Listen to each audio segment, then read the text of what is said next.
Үй бүлөнү түнкү намаз койготуу өтө чоң сооптурдун.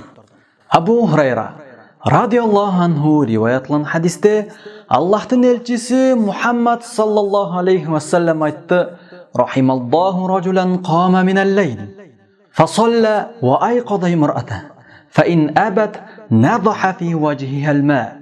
Түндө ойгонуп, тахажжуд намаз окуган, андан кийин аялын намаз койготсо, аялы баш тартып ойгонбой койсо, анын бетине суу чачкан эркекти Аллах Таала өз ырайымына алсын. Рахималлаху имраа қамат минал-лейл ва саллат ва айқазат заужаха, фа ин аба надахат фи вajhihi al-ма. Ошондой эле түндө ойгонуп намаз окуган, андан кийин күйөөсүн ойготсо, күйөөсү баш тартып ойгонбой койсо, анын бетине суу чачкан аялды Аллах Таала өз ырайымына алсын. Абу Дауд. Намаз койготуу үчүн суу чачып, ушундайча тамашалашкандарды Аллах Таала өз ырайымына алсын.